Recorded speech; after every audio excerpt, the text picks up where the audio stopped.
Buenas noches. Estábamos viendo que no hay videos para solucionar lo del ruido de la respiración.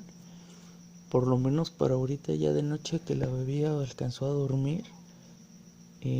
Lo que hicimos fue poner una cobijita detrás de ella. No muy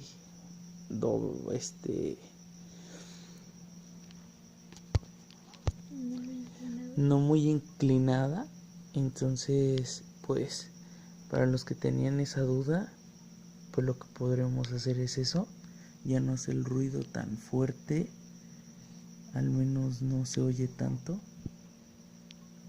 Entonces sí les podría recomendar eso.